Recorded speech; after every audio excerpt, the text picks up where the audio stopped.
Hello students, welcome in today's lecture. We have started our topic biotechnology. Okay, and it is a topic number 12 from Bio 1.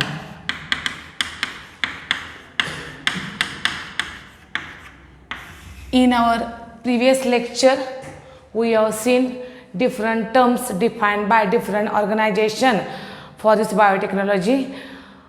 About two different type of statements we have studied.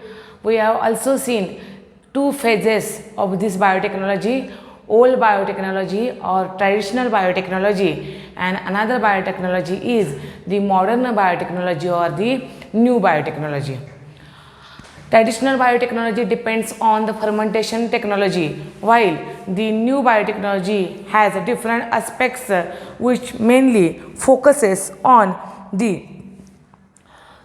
Stanley or Cohen discovered this modern biotechnology, and which is mainly depend on the alteration of the genetic material, or in other words we can say that the recombinant DNA technology is involved in this modern biotechnology, or in other words we can say that different example like curd formation, then antibiotic formation, that are the examples of the old biotechnology, while the modern biotechnology has mainly focus on the combination of the biology, where we have seen that this technique of modern biotechnology allowed us to permit the change in the genetic material.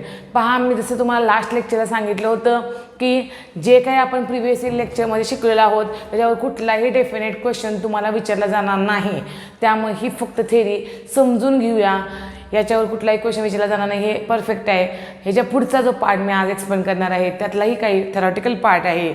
इथं आता दोन महत्त्वाचे point मी सांगणार आहे. मी जसं तुम्हाला काल सांगितलं होतं की टेक्स्टबुक जवळ घेऊन बसा, कारण मॅक्झिमम सगळी थेरी पहिल्यांदा इथं मांडलेली आहे आणि त्या थेरीमध्ये आपल्याला ते पार्ट्स फक्त अंडरलाईन करायचे आहेत. आता आपण महत्त्वाचा जो पॉईंट डिस्कस करणार आहोत, जो मी बोर्डवर लिहिते, त्यामुळे तुम्हाला सगळ्यांना बोर्डवर दिसते त्याच पद्धतीने तुम्ही टेक्स्टबुकमध्ये पण बघा.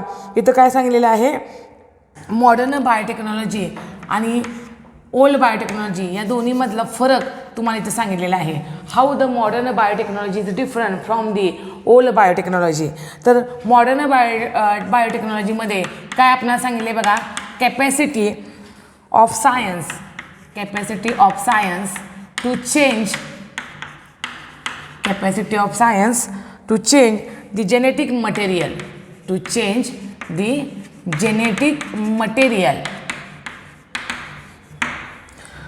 for getting new products through rDNA technology.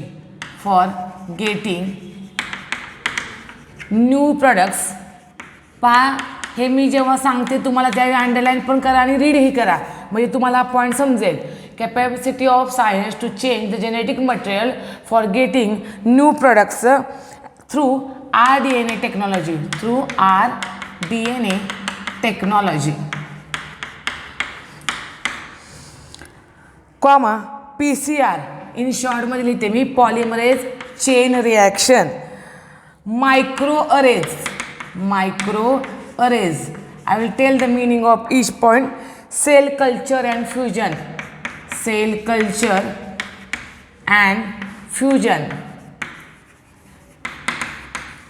and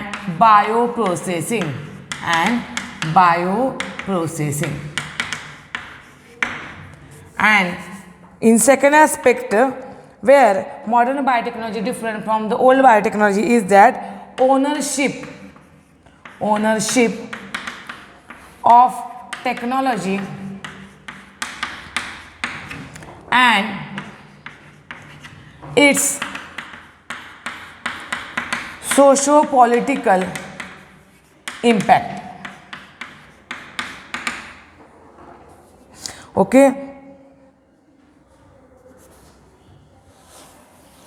आता पहा ह्याच्यामध्ये आपल्याला काय सांगितलेलं आहे, तर इथं हे दोन पॉईंट काय एक्सप्लेन करतात की मॉडर्न बायोटेक्नॉलॉजी जी आत्ता चालू आहे ती बायोटेक्नॉलॉजी ओल्ड बायोटेक्नॉलॉजीपेक्षा वेगळी कशी आहे. मग ओल्ड बायोटेक्नॉलॉजीपेक्षा मॉडर्न बायोटेक्नॉलॉजी 2 पॉईंटने वेगळी पाहायला मिळते. पहिल्या मॉडर्न बायोटेक्नॉलॉजीमध्ये आस्पेक्ट काय सांगितलेलं आहे, मॉडर्न बायोटेक्नॉलॉजीमध्ये अशी कॅपॅसिटी आहे की असं हे सायन्स आहे की जे काय चेंज करू शकतं, जेनेटिक मटेरियल. जेनेटिक मटेरियल म्हणजे आपण जसं एक्सप्लेन केलं RNA किंवा DNA for getting new product. Genetic material change केलं की आपल्याला अल्टिमेटली नवीन प्रोडक्ट मिळेल. कुठल्या टेक्नॉलॉजीनं आपण जेनेटिक मटेरियल चेंज करणार आहे किंवा नवीन प्रोडक्ट मिळणार आहे, त्या टेक्निकचं नाव आहे RDNA टेक्नॉलॉजी, म्हणजेच याला आपण म्हणतो रिकॉम्बिनंट DNA टेक्नॉलॉजी. आता रिकॉम्बिनंट DNA टेक्नॉलॉजी काय आहे हे आपण पुढच्या लेक्चरला बघणार आहोत. पण तुम्ही आता लक्षात घ्या की RDNA टेक्नॉलॉजी म्हणजेच मॉडर्न बायोटेक्नॉलॉजी, ज्याच्यामध्ये जेनेटिक मटेरियलमध्ये बदल घडवून आणला जातो ह्युमनच्या, बाकीच्या ॲनिमलच्या किंवा प्लांटच्या, आणि तिथं तुम्हाला नवीन प्रोडक्ट तयार केलेला पाहायला मिळतो. PCR पॉलिमरेज चेन रिॲक्शन हे सुद्धा आपल्याला मॉडर्न बायोटेक्नॉलॉजीमध्ये पाहायला मिळतं. आता PCR म्हणजे काय, तर एखादा DNAचा फ्रॅगमेंट जर तुम्हाला छोटासा मिळाला असेल, जनरली PCR टेक्निक म्हणजे इन शॉर्ट लक्षात ठेवा की एक झेरॉक्स मशीनसारखं टेक्निक असतं, ज्या ठिकाणी DNAच्या पाहिजे तेवढ्या आर्टिफिशियली तुम्हाला बॉडीच्या बाहेर ॲनिमलच्या कॉपीज बनवता येतात, त्याला म्हणायचं PCR टेक्निक. फुल फॉर्म काय याचा, पॉलिमरेज चेन रिॲक्शन. हे मॉडर्न बायोटेक्नॉलॉजीचं प्रिन्सिपल किंवा त्याचं ॲप्लिकेशन सांगता येईल. मायक्रो अरेज म्हणजे काय, तर डेफिनेट सिक्वेन्स. प्रत्येक ह्युमन बिईंगचा जर तुम्ही DNA घेतला तर त्या DNAमध्ये जीनचा सिक्वेन्स ठरलेला आहे, आणि प्रत्येकाचा जीनचा सिक्वेन्स जो आहे DNAचा, that is called as a micro arrays. Cell culture and fusion. Cell culture म्हणजे काय, जसं आपण 12वीला आधीच्या टॉपिकमध्ये शिकलेलो आहोत की एखादा प्लांटमधला महत्त्वाचा सेल आहे, फॉर एक्झाम्पल मेरिस्टेमॅटिक सेल आहे, तर ते सेल तुम्ही तसेच ॲज इट इज प्रिझर्व करू शकता आणि पाहिजे तेव्हा ते सेल नवीन प्लांटच्या ग्रोथसाठी यूज करू शकता. त्याला म्हणायचं सेल कल्चर. सेल जे आपण ॲज इट इज लाईव्ह ठेवलेले ते का न्यूट्रिएंट मिडियममध्ये, त्याला म्हणायचं सेल कल्चर. आणि जेव्हा वाटते आपल्याला त्या सेलचं फ्युजन घडवून आणावं, तेव्हा त्याचं फ्युजन घडवून आणलं जातं, त्याला म्हणायचं सेल कल्चर अँड फ्युजन. आणि शेवटचं आहे बायो प्रोसेसिंग. बायो म्हणजे लाईव्ह, प्रोसेसिंग म्हणजे प्रक्रिया. लिव्हिंग ऑर्गॅनिझमवर पर्टिक्युलरली प्रक्रिया केली जाते, लिव्हिंग ऑर्गॅनिझमच्या प्रोडक्ट्सवर केली जाते, त्याला म्हणायचं बायो प्रोसेसिंग. म्हणजे फॉर एक्झाम्पल आपण असं समजूया की एखादं फूड प्रॉडक्ट आहे जो एखाद्या पर्टिक्युलर लिव्हिंग ऑर्गॅनिझमने तयार केलेला आहे, तर त्या फूडवर नंतर प्रोसेसिंग केलं जातं, त्याला म्हणायचं बायो प्रोसेसिंग. फॉर एक्झाम्पल मी तुम्हाला सांगते, ईस्ट नावाची फंगाय आहे. ही फंगाय काय तयार करते, वाईन तयार करते. ही फंगाय काय तयार करते, वाईन तयार करते. तर हे जी वाईन इंडस्ट्रीमध्ये तयार होतं, ह्या वाईनवर प्रोसेसिंग केलं जातं, that is called as a bio processing. Processing म्हणजे काय, त्यातले डर्ट पार्टिकल बाजूला काढले जातात, त्याला क्लॅरिटी येण्यासाठी काही सबस्टन्स ॲड केले जातात, त्याचं प्युरिफिकेशन केलं जातं, आणि मग बॉटलमध्ये ट्रान्सपरंट क्लिअर अशी वाईन तुम्हाला पॅक केलेली पाहायला मिळते. म्हणजे हा प्रोडक्ट कुणी दिलेला आहे, ईस्ट या लिव्हिंग ऑर्गॅनिझमवर, पण त्याच्यामध्ये आपण बायो प्रोसेसिंग केलेलं आहे. म्हणजे आपल्याला सांगायचं आहे की या सगळ्या टेक्निक ह्या तुम्हाला मॉडर्न बायोटेक्नॉलॉजीमध्ये पाहायला मिळतात, ज्यामध्ये RDNA टेक्नॉलॉजी आहे, ज्याच्यामुळे जेनेटिक मटेरियलमध्ये बदल घडवून आणला जातो, नवीन प्रोडक्ट तयार केला जातो. PCR म्हणजे कोणत्याही माणसाच्या किंवा कोणत्याही प्लांटच्या किंवा कोणत्याही ॲनिमलचा DNAच्या पाहिजे तेवढ्या झेरॉक्स तुम्हाला या PCR टेक्निकनं तयार करता येतात. एखाद्या ॲनिमलचा DNA सिक्वेन्स जो आहे तो तुम्हाला ॲज इट इज तो सिक्वेन्स न बदलता त्याच्यावर पाहिजे तशी प्रोसेस करता येते, त्याला म्हणायचं micro arrays. Cell culture and cell fusion म्हणजे काही सेल तुम्ही न्यूट्रिएंट मीडियममध्ये स्टोअर करू शकता आणि जेव्हा पाहिजे तेव्हा त्या सेलमध्ये फ्युजन घडवून आणू शकता. आणि बायो प्रोसेसिंग म्हणजे लिव्हिंग ऑर्गॅनिझमनं तयार केलेल्या प्रोडक्टवर परत प्रोसेसिंग केलं जातं. जसं मी एक्झाम्पल सांगितलं तुम्हाला, वाईन फॉर्मेशन बाय ईस्ट, तर ते एक्झाम्पल कसं सांगतील आपल्याला बायो प्रोसेसिंगचं. This is about the one fact that is found in the modern biotechnology. आता सेकंड काय सांगितलेलं आहे बघा, ownership of technology and the socio political impact. Ownership म्हणजे काय, या बायोटेक्नॉलॉजीमध्ये काय केलेलं आहे, आता मॉडर्न टेक्निकमध्ये प्रत्येकाला राईट दिलेलं आहे. म्हणजे एक्स पर्सननं जर समजा बायोटेक्नॉलॉजीचं इन्व्हेशनमध्ये काही नवीन भर घातली चांगली, तर त्याला राईट आहे, तो त्याला स्वतःला त्याचं पेटंट मिळणार आहे. फॉर एक्झाम्पल एक्स पर्सननं जर आता चाललेला आपण रिसेंट इन्सिडन्स घेऊया. आता आपण बघतोय की कोरोना व्हायरसनं जो COVID-19 डिसीज आपल्याला पाहायला मिळतो, हा COVID-19 डिसीज आता क्युअर होण्यासाठी अनेक वॅक्सिन्स शोधण्यासाठी प्रत्येकजण प्रयत्न करत आहे.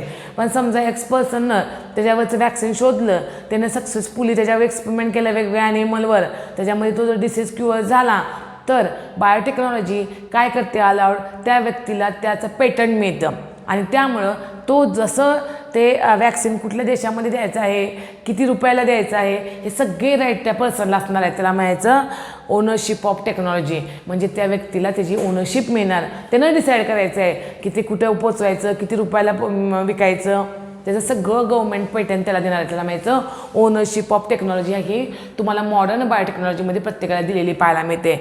अँड सोशो पॉलिटिकल इम्पॅक्ट, आणि याचा समाज जीवनावर पॉलिटिकल ॲस्पेक्टवर काय इम्पॅक्ट होतो याचाही इन डिटेल स्टडी या बायोटेक्नॉलॉजीमध्ये केलेला पाहायला मिळतो. सोशल म्हणजे प्रत्येक गोष्ट जेव्हा इन्व्हेन्शन केलं जातं तेव्हा त्याचा समाज जीवनावर परिणाम चांगलाच व्हावा या दृष्टीनं याच्यामध्ये इन्व्हेन्शन आपल्याला केलेलं पाहायला मिळतं, किंवा त्याचा कुठलाही पॉलिटिकल इश्यू न होऊ देणे ह्याच्यावर ह्याच्यामध्ये मेन फोकस केलेला पाहायला मिळतो. आता मी परत तुम्हाला सांगते, हे 2 पॉईंट आपल्याला टेक्स्टबुकमध्ये दिलेले आहेत म्हणून आपण सिक्वेन्सने एक्सप्लेन केलेले आहेत. पण असा कुठेही तुम्हाला क्वेश्चन विचारला जाणार नाही की in which aspect modern biotechnology is different from the old biotechnology. हे आपण फक्त सांगतोय की मॉडर्न बायोटेक्नॉलॉजीमध्ये याच्यावर फोकस केले जे ओल्ड बायोटेक्नॉलॉजीमध्ये आपल्याला पाहायला मिळत नाही. ठीक आहे. So this is about the next point. आणि आता आपण जर बघितलं तर वेगवेगळ्या industries, for example conventional industries. Conventional म्हणजे काय, पारंपरिक इंडस्ट्रीज आहेत, कारखाने आहेत, त्यांचा फोकस बायोटेक्नॉलॉजीवर आहे. आता बायोटेक्नॉलॉजी म्हणजे कालच्या लेक्चर आम्ही काय सांगितलं, ज्या टेक्नॉलॉजीमध्ये लिव्हिंग ऑर्गॅनिझम, मग ते प्लांट असेल, ॲनिमल असेल, मायक्रोब्स असेल, किंवा आपल्याला त्याच्यापासून तयार होणारे एन्झाईम असतील, ह्या सगळ्यापैकी एकाचा वापर करून असा काही नवीन प्रोडक्ट तयार केला जातो की जो ह्युमन बिईंगला आणि इतर ॲनिमलला काय आहे, युजफुल आहे. ह्याला आपण म्हणलेलं आहे बायोटेक्नॉलॉजी. मग ह्या बायोटेक्नॉलॉजीचा वापर करण्यावर सगळ्या इंडस्ट्रींचा भर पाहायला मिळतो. फूड इंडस्ट्री बायोटेक्नॉलॉजीचा वापर करते. फार्माक्युटिकल इंडस्ट्री म्हणजे जिथं औषधी तयार केलं जातं तिथं बायोटेक्नॉलॉजीचा वापर केलेला पाहायला मिळतो आपल्याला. ॲग्रो इंडस्ट्री, ॲग्रिकल्चर बरेचसेच प्रोडक्ट आपल्याला बायोटेक्नॉलॉजीद्वारे तयार केलेले पाहायला मिळतात. कन्व्हेन्शनल इंडस्ट्रीज म्हणजे वेगवेगळ्या सगळ्या पारंपरिक इंडस्ट्री आहेत, त्यांच्यामध्ये आपल्याला बायोटेक्नॉलॉजीचा वापर केलेला पाहायला मिळतो. म्हणजे प्रत्येक इंडस्ट्रीचा फोकस हा कशावर आहे, बायोटेक्नॉलॉजीवर. तुम्ही म्हणाल कसं, तर मी तुम्हाला एक एक्झाम्पल सांगते. फार्माक्युटिकल इंडस्ट्री म्हणजे औषधं तयार करण्यासाठी वेगवेगळे मायक्रोबचा यूज करून आपल्याला खूप मोठ्या लार्ज स्केलवर मेडिसिन्स तयार केलेले पाहायला मिळतात. त्यामध्ये आपल्याला लिव्हिंग मायक्रो ऑर्गॅनिझमचा, लिव्हिंग प्लांटचा, लिव्हिंग ॲनिमलचा रोल पाहायला मिळतो. याचे काही ॲप्लिकेशन्स आपण याच टॉपिकमध्ये पुढे शिकणार आहोत, त्यामुळे ह्याचा सगळा पार्ट तुम्हाला एंडला समजेल. त्यानंतर फूड इंडस्ट्री, जसं आपण ओल्ड बायोटेक्नॉलॉजीमध्ये बघितलेलं आहे, कर्ड फॉर्मेशनमध्ये, अँटीबायोटिक्समध्ये, विटॅमिन्समध्ये, त्यानंतर वेगवेगळे फूड प्रोडक्ट्स, जसं बाजारामध्ये मिठाई येतात बघा, मिठाईचा सुद्धा फ्लेवर आणि त्याची क्वालिटी टिकण्यासाठी त्याच्यामध्ये काही लिव्हिंग एन्झाईम्स ॲड केले जातात की ज्यामुळे ती मिठाई खराब होत नाही किंवा त्याचा फ्लेवर ॲज इट इज राहतो. इथंसुद्धा आपल्याला बायोटेक्नॉलॉजीचा वापर केलेला पाहायला मिळतो. अशा प्रकारे आपण जर एक्झाम्पल घेतलं ॲग्रो इंडस्ट्रीचं, तर तुम्हाला माहीत आहे की शेतीमध्ये शेतकरी काय करत असतो, तर ही इज ऑलवेज स्केअर्स हॅज, म्हणजे त्या शेतकऱ्याला आपल्याला काय पाहायला मिळतं, त्याला ऑलवेज भीती वाटत असते ती म्हणजे पेस्टची.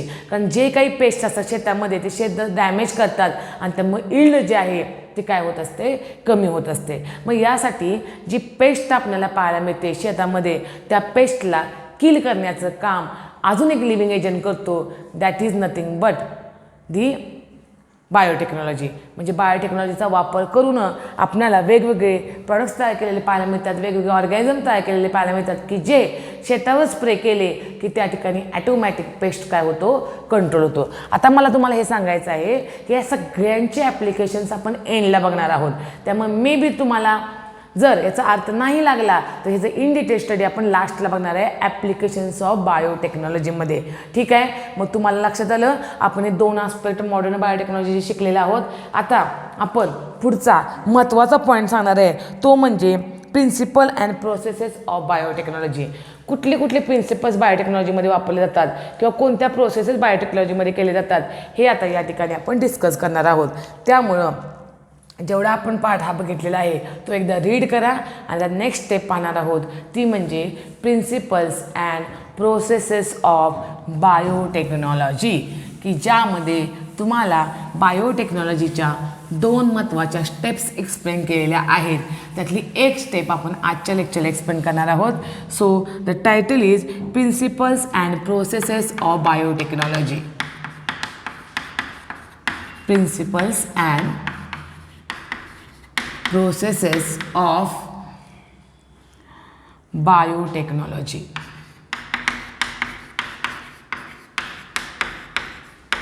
पहा इथं या टायटलच्या अंडर आपण पहिल्यांदा काय करणार आहोत तर मॉडर्न बायोटेक्नॉलॉजी. आता सगळा जो आपण इथून पुढे विचार करणार आहोत तो मॉडर्न बायोटेक्नॉलॉजीचा. कारण ओल्ड बायोटेक्नॉलॉजी म्हणजेच फर्मेंटेशन बायोटेक्नॉलॉजी ऑलरेडी आपण मायक्रोब्स इन ह्युमन वेलफेअर या टॉपिकमध्ये म्हणजेच एन्हान्समेंट इन फूड प्रोडक्शनमध्ये शिकलेलो आहोत. तुम्हाला लक्षात येत असेल की आपण ते सगळं बघितलं. It is based on fermentation biotechnology. आता जे आपण बघतोय ते मॉडर्न बायोटेक्नॉलॉजी. त्यामुळं या टायटलच्या under principles and processes of बायोटेक्नॉलॉजीच्या अंडर आपण बघणार आहे की मॉडर्न बायोटेक्नॉलॉजी जी आहे जी आत्ताच आपण डिस्कस केली या मॉडर्न बायोटेक्नॉलॉजीमध्ये आपल्याला काय पाहायला मिळतात तर 2 टेक्निक्स पाहायला मिळतात. एकाचं नाव आहे जेनेटिक इंजिनिअरिंग आणि दुसऱ्याचं नाव आहे chemical engineering. So here first point is modern biotechnology. Modern biotechnology. This technology has 2 techniques. ह्याच्यामध्ये 2 टेक्निक्स पाहायला मिळतात. First technique is call as genetic engineering and second technique is call as chemical engineering. पहा आता इथून पुढे व्यवस्थित लक्ष द्या कारण हे पॉईंट्स तुम्हाला एक्झामला विचारले जातात. ठीक आहे. मॉडर्न बायोटेक्नॉलॉजीमध्ये 2 आपल्याला टेक्निक्स पाहायला मिळतात. एकाचं नाव आहे जेनेटिक इंजिनिअरिंग आणि दुसऱ्याचं नाव आहे केमिकल इंजिनिअरिंग. आता मी तुम्हाला पहिल्यांदा जेनेटिक इंजिनिअरिंग म्हणजे काय हे सांगणार आहे. त्यासाठी आधी आपण जेनेटिक इंजिनिअरिंगची डेफिनेशन बघणार आहोत.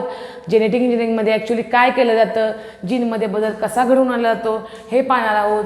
जेनेटिक इंजिनिअरिंगमध्ये कोणत्या प्रोसेसेस यूज केल्या जातात हे पाहणार आहोत. पण त्याआधी सर्वांनी हे क्लिअर करा की मॉडर्न बायोटेक्नॉलॉजी जी आहे की न्यू बायोटेक्नॉलॉजी जी आहे यामध्ये 2 टेक्निक्स यूज केले जातात.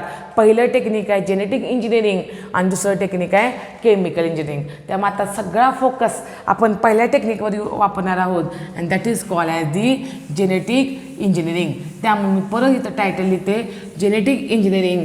पहिल्यांदा आपण याची डेफिनेशन बघणार आहोत.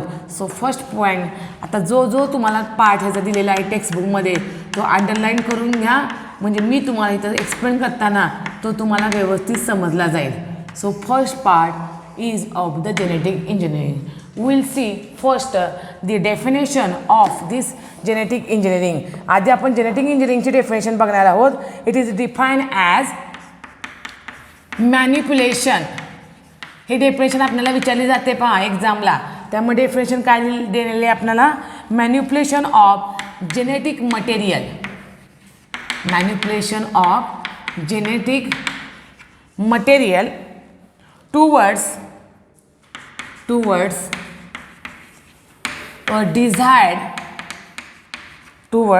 a desired end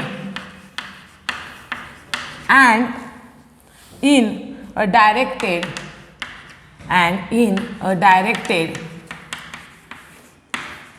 and predetermined way.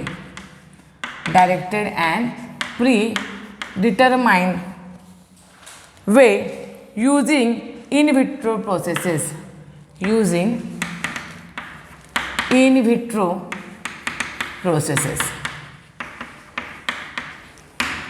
ठीक आहे. नेक्स्ट काय बघा युजिंग इन विट्रो प्रोसेसेस. याची एक्झाम्पल्स आपल्याला दिलेली आहेत. ती एक्झाम्पल्स पण मी लगेच लिहिते बघा. Manipulation of gene in all किंवा पहिला पॉईंट लिहूया आपण ह्याच्यामध्ये repairing of the defective gene. Repairing मी एक पॉईंट लिहिते. Repairing of defective gene. Manipulation of a gene किंवा repairing of the defective gene or replacing the defective gene by the healthy gene or normal gene. Second, artificial synthesis of new gene. Third, transfer of gene into a new location. Transfer of gene into new location, transfer of gene into new location or into new organism, introducing altogether new gene,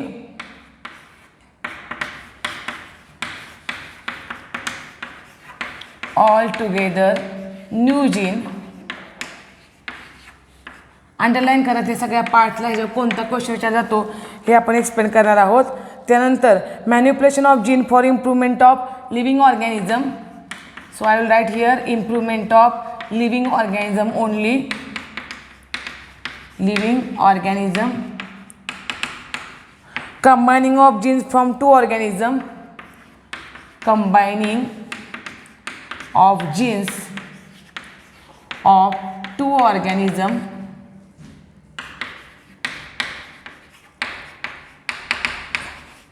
altering the genotype, 7वा point मी या ठिकाणी लिहिते पहा. Altering genotype. 8वा point आहे gene cloning.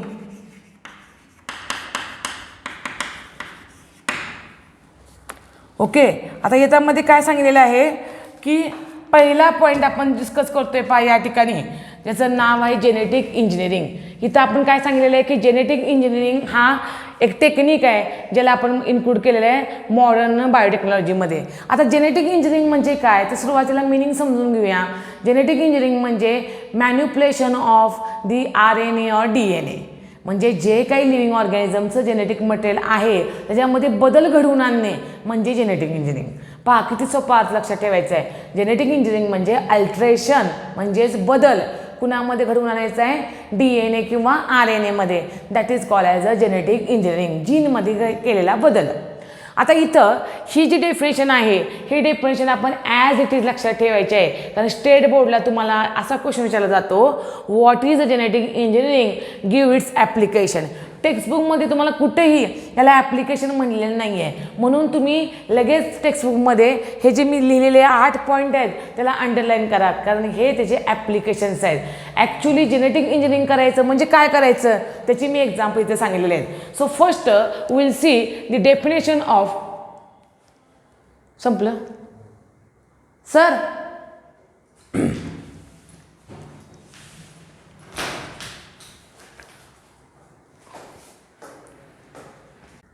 Okay, तर genetic engineering म्हणजे परत एकदा मी रिपीट करते पहा.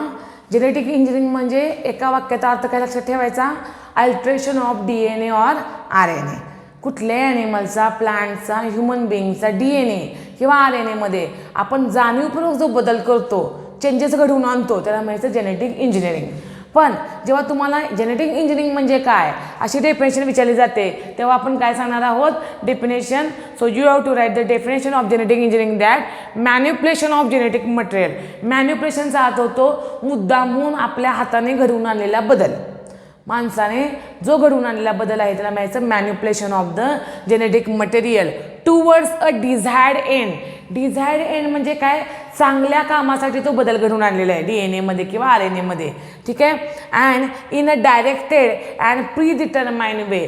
ठरलेला आहे तो बदल कशा पद्धतीनं घडवून आणायचा आणि एंडला त्याच्यापासून काय प्रोडक्ट घडवून आणायचा हे सगळं डिसाईड आहे. त्यामुळे इथं काय सांगितलेलं आहे, in a directed and predetermined way. आपली डिरेक्शन ठरली आहे की तो बदल कुठं पण घडवून आणायचा आहे आणि का घडवून आणायचा आहे. So directed and predetermined way म्हणजे ठरवून मुद्दाम केलेला बदल. आता इथं अर्थ लक्षात घेऊया. Using in vitro process. In vitro म्हणजे आउटसाइड द बॉडी आणि इन व्हिवो म्हणजे इनसाइड द बॉडी. मग बॉडीच्या बाहेर जेनेटिक मटेरियलमध्ये जो मुद्दामून घडवून आणलेला बदल, चांगल्या कामासाठी घडवून आणलेला बदल, that is called as genetic engineering. थोडीशी वाक्य पुढं मागं झाली तरी चालतील, पण जेनेटिक इंजिनिअरिंगची डेफिनेशन जेव्हा विचारली जाईल तेव्हा तुम्हाला ही डेफिनेशन सांगायची आहे. आता ही खालची एक्झाम्पल मी जी दिलेली आहे एकूण 8 एक्झाम्पल तुम्हाला बोर्डवर दिसत असतील. ही एक्झाम्पल म्हणजे काय आहे तर जेनेटिक इंजिनिअरिंग म्हणजे नेमकं आपण काय काय त्याच्यामध्ये इन्क्लूड करू शकतो हे तिथे एक्झाम्पल सांगितलेले आहेत. ठीक आहे. मग बघा आधी आपण ते एक्सप्लेन करूया आणि मग याच्यावरचा क्वेश्चन कसा विचारला जाईल ते आपण डिस्कस करूया. सो हिअर पहिला आपल्याला काय सांगितलेलं आहे बघा, repairing of the defective gene. एखाद्या व्यक्तीमध्ये, आता पर्टिक्युलर आपण इथं ह्युमनचं एक्झाम्पल घेऊया, कारण ह्युमन वेलफेअरसाठी मॅक्झिमम जेनेटिक इंजिनिअरिंगचा वापर केलेला पाहायला मिळतो. Repairing of a defective gene, एखादा जीन बॉडीमध्ये डिफेक्टिव्ह असेल तर काय होऊ शकतं, त्या जीनपासून तयार होणारा प्रॉडक्ट पण डिफेक्टिव्ह तयार होणार आणि प्रॉडक्ट डिफेक्टिव्ह तयार झाला की त्या माणसामध्ये वेगवेगळे डिसिजेस तयार होणार. म्हणजे तुम्हाला फॉर एक्झाम्पल माहीत पाहिजे की जसं इनहेरिटन्स आणि व्हेरिएशन आपण टॉपिक शिकलो, त्या टॉपिकमध्ये बायो 2चा पार्ट पुढे कंटिन्यू केल्यानंतर तुम्हाला लक्षात येईल की जीनमध्ये डिफेक्ट असेल तर आपल्याला काही हेरिडिटरी डिसिजेस पाहायला मिळतात. फॉर एक्झाम्पल आपण बघू शकतो की हिमोफिलिया किंवा आपल्याला कलर ब्लाइंडनेस किंवा काही सेक्स लिंक्ड डिसऑर्डर्स पाहायला मिळतात. हे सगळं कशामुळे पाहायला मिळतं, तो जीन डिफेक्टिव्ह असतो. मग ह्या जेनेटिक इंजिनिअरिंगमध्ये काय केलं जातं, रिपेअर केला जातो डिफेक्टिव्ह जीन. जो डिफेक्टिव्ह पार्ट आहे तो बाजूला काढला जातो आणि त्या ठिकाणी नॉर्मल जीन बसवला जातो आणि ती जे जीनचे फंक्शन जे आहे, जे अबनॉर्मल होतं डिफेक्टिव्ह जीनमुळं, ते नॉर्मल केलेलं पाहायला मिळतं. बघा मी काय सांगितलं तुम्हाला, सपोज हा न्यूक्लियस आहे, या न्यूक्लियसमध्ये असे आपले जीन्स आहेत, म्हणजे क्रोमोझोम आहेत, क्रोमोझोमवर जीन आहेत. सपोज या ठिकाणी मी जे राऊंड दाखवलेलं आहे हा डिफेक्टिव्ह जीन आहे त्या क्रोमोझोमवर, की ज्या डिफेक्टिव्ह जीनमुळे त्या व्यक्तीमध्ये वेगवेगळे हेरिडिटरी डिसिजेस पाहायला मिळतात, की जे डिसीज या जीनच्या कंट्रोलमध्ये आहेत. आणि मग हे जर डिसीज आपण नाही तो डिफेक्टिव्ह जीन क्लिअर केला तर काय पाहायला मिळणार, प्रत्येक पिढीमध्ये प्रत्येक जनरेशनमध्ये हा डिफेक्टिव्ह जीन पास होणार आणि तिथं तुम्हाला वेगवेगळे डिसिजेस पाहायला मिळणार. मग त्यासाठी काय केलं जातं, या जेनेटिक इंजिनिअरिंग टेक्निकद्वारे हा डिफेक्टिव्ह जीन जो आहे तो इथून काढून टाकला जातो आणि बाहेर लॅबोरेटरीमध्ये नॉर्मल जीन तयार केला जातो या प्रोसेसनं आणि त्या ठिकाणी नॉर्मल जीन इन्सर्ट केला जातो आणि कायमस्वरूपी त्या फॅमिलीमधून ते डिसिजेस काढून टाकले जातात की जे कुणामुळे होत होते, ह्या डिफेक्टिव्ह जीनमुळं. ठीक आहे, त्यामुळे पहिला पॉईंट आपण सांगतोय repairing of the defective gene, किंवा टेक्स्टबुकमध्ये पुढे सांगितलेलं आहे and in that place normal gene can be inserted by using this genetic engineering, की ज्याला दुसरं नाव कुठलं आहे, RDNA टेक्नॉलॉजी. तुम्हाला माहीत पाहिजे की genetic engineering is also called as RDNA technology. ठीक आहे, त्यामुळे या दोन्हीपैकी एक शब्द कुठलाही वापरला तर चालेल, याच्यामुळे आपण डिफेक्टिव्ह जीनचं क्युरिंग करू शकतो.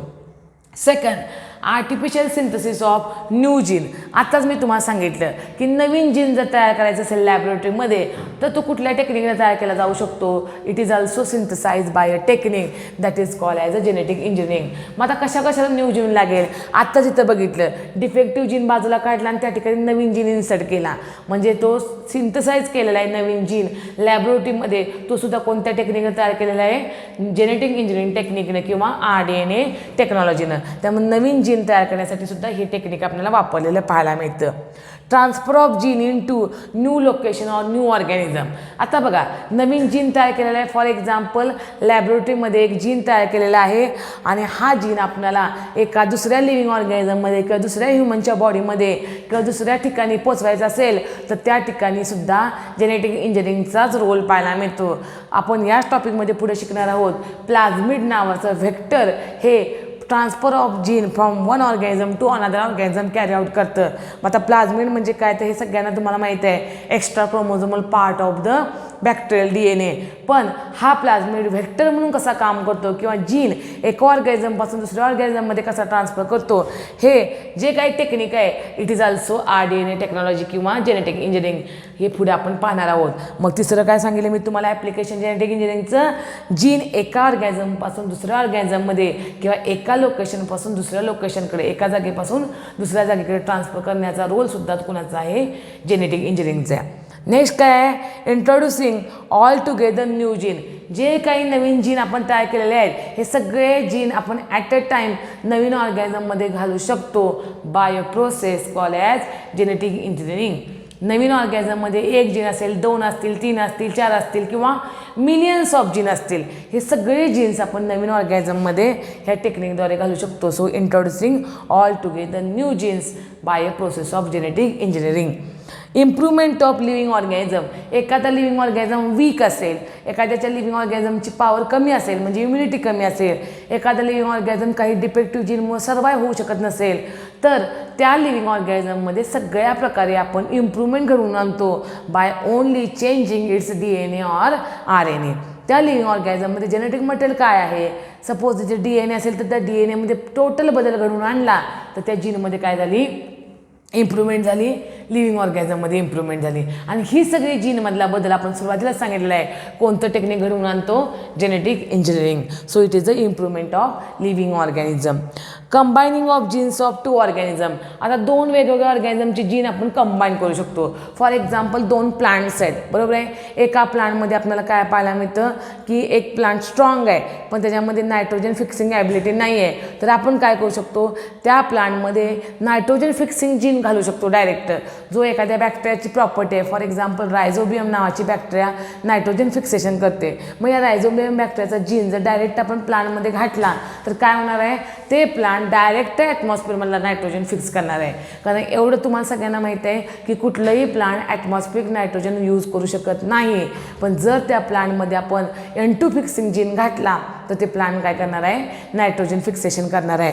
हे कशामध्ये सांगता येईल आपल्याला, कंबायनिंग जीन्स ऑफ 2 ऑर्गॅनिझम. असे 2 वेगवेगळ्या ऑर्गॅनिझमचे जीन आपण एका ऑर्गॅनिझममध्ये घालून ते ऑर्गॅनिझम इम्प्रूव्ह करू शकतो.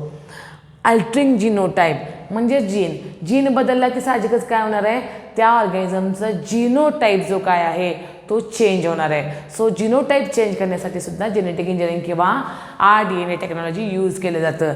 आणि शेवटचं आहे जीन क्लोनिंग. क्लोनिंग म्हणजे काय, मल्टिपल कॉपीज. एका जीनच्या लिव्हिंग ऑर्गॅनिझमच्या बॉडीमध्येच मेनी कॉपीज तयार केल्या जातात, that is call as a gene cloning. त्याला काय म्हणलं जातं, जीन क्लोनिंग. तर या ठिकाणी सगळ्यांनी हे अजिबात पाठांतर न करता 1दा 2दा 3दा व्यवस्थित रीड करा. क्वेश्चन काय असेल, व्हॉट इज जेनेटिक इंजिनिअरिंग और what is RDNA technology and where it is use. हे त्याचे ॲप्लिकेशन्स आहेत पहा, जे टेक्स्टबुकमध्ये क्लिअर कट ॲप्लिकेशन या नावाने दिलेले नाहीत, किंवा हे त्याचे सिग्निफिकन्स आहेत, कुठं कुठं आपण किंवा कधी कधी आपण RDNA टेक्नॉलॉजी यूज करू शकतो, तर ते ॲप्लिकेशन सांगलेले आहेत. तर तुम्हाला एक्झाममध्ये हा क्वेश्चन विचारला तर लाईन टू लाईन व्यवस्थित ते लिहिले गेले पाहिजेत. So it is the first technique of the modern biotechnology. समजलं आपल्याला. आणि सेकंड टेक्निक जे आपण सांगितलं होतं त्याचं नाव काय सांगितलं होतं मी तुम्हाला, तर केमिकल इंजिनिअरिंग. आता केमिकल इंजिनिअरिंग म्हणजे काय पहा, केमिकल इंजिनिअरिंग म्हणजे फक्त त्या ऑर्गॅनिझमसाठी स्टराईल एन्व्हायरमेंट प्रोव्हाइड करायचं. So in one sentence will see what is mean by chemical engineering. Chemical engineering म्हणजे काय, so chemical engineering means which is the second technique of the modern biotechnology and it includes providing, it includes or it provides sterile environment, provide sterile environment for production of vitamins, different enzymes, antibiotics, therapeutics,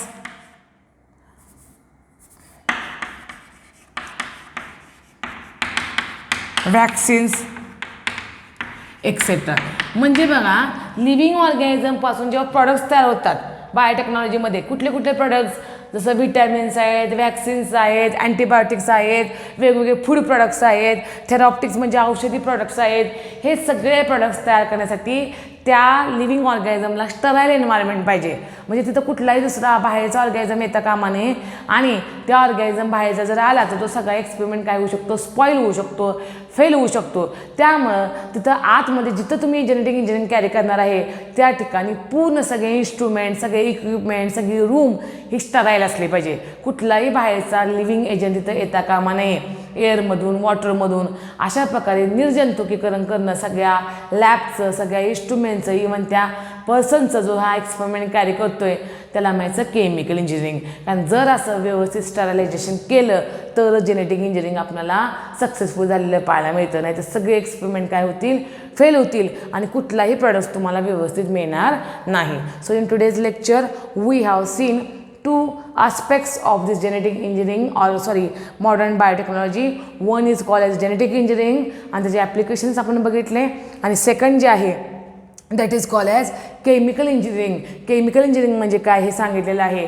आपल्याला state बोर्डला कदाचित definition अशी विचारली जाईल, what is chemical engineering, तेव्हा आपल्याला सांगायचं आहे ही definition आणि जेनेटिक इंजिनिअरिंग आणि त्याचे ॲप्लिकेशन्स आपण एक्सप्लेन केलेले आहेत. ठीक आहे. नेक्स्ट लेक्चरला आपण त्याचे इन्स्ट्रुमेंट्स, PCR टेक्निक हे इन डिटेल पाहणार आहोत.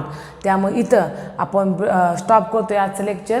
हे व्यवस्थित रीड करा, मग तुम्हाला पुढचा कंटेंट आहे तो व्यवस्थित समजून जाईल.